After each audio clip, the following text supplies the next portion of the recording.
ठाणे महानगरपालिका कर्मचाऱ्यांच्या वारसांची सर्व अनुकंपा प्रकरणं फेब्रुवारीपर्यंत मार्गी लागणार असल्याची माहिती आमदार संजय केळकर यांनी जनसेवकांचा जनसंवाद या कार्यक्रमाच्या माध्यमातून दिली। निवडणुकीनंतर पुन्हा एकदा जनसेवकाचा जनसंवाद हा कार्यक्रम सुरू झाला असून खोपट येथील भाजप कार्यालयामध्ये झालेल्या 81व्या उपक्रमामध्ये ठाण्यासह बदलापूर, भिवंडी इत्यादी भागातून नागरिक तक्रारी घेऊन आले होते। यावेळी माध्यमांशी बोलताना केळकर म्हणाले, महापालिका कर्मचाऱ्यांची अनुकंपा प्रकरणे प्रशासनाच्या दिरंगाईमुळे रखडली आहेत। 2006 साली एका महिला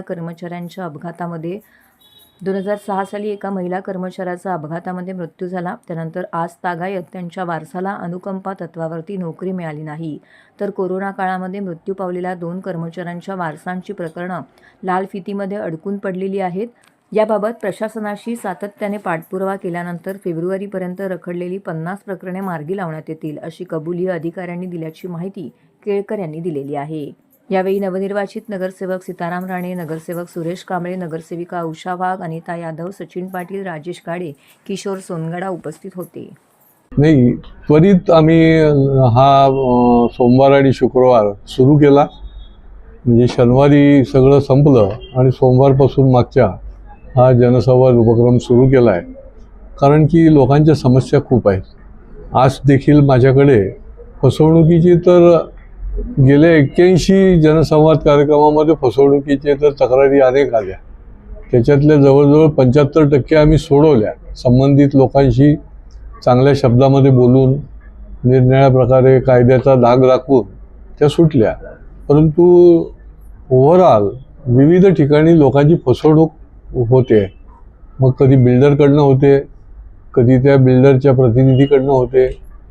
तर त्याप्रमाणे आजही फसवणुकीच्या संबंधामध्ये प्रकरणं आलेली होती। बदलापूरपासून ते ठाण्याची देखील प्रकरण आलं होतं एका भागामधलं। त्याच्यानंतर महापालिकेमध्ये कर्मचारी जे आहेत ते हजारोने आहेत।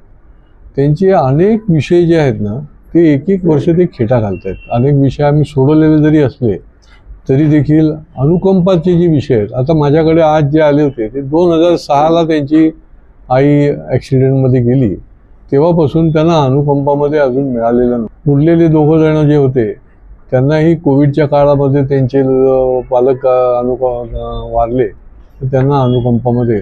तर ही जी काही दप्तर दिरंगाई आहे, तर त्याच्या विरुद्ध सातत्याने पाठपुरावा करून त्यांच्या डोक्यावर बसूनच करायला लागतं। आणि त्याच्यामुळे आता त्यांनी कबूल केलं आहे की फेब्रुवारीपर्यंत आम्ही ही सगळी प्रकरणं जी आहेत ती 50 लोकांची जवळजवळ शिल्लक आहेत अनुकंपाची, ती आम्ही मार्गी लावू। बाकी पाण्याचा विषय, दुसरा एक घोडबंदरवासियांना भेडसावणारा विषय जो आहे तो पुन्हा आता ऐरणीवर आला आहे निवडणुकीच्या नंतर, की ही जी सर्व्हिस रस्ता आहे त्याचं विलिनीकरण मुख्य रस्त्याला करायला मुळात या घोडबंदरवासियांचा विरोध आहे। आणि त्याच्यामुळे त्या ठिकाणी काम थांबवण्याचा विषय जो आहे तो झाला होता। तिथले लोक रस्त्यावर आले, मी पण गेलो होतो। परंतु जे काम थांबलं तर तिथे खड्डे जे आहेत ते तसेच बाकी आहेत आणि त्याच्यामुळे तिथे मोठ्या प्रमाणामध्ये ॲक्सिडेंटची भीती निर्माण झालेली आहे।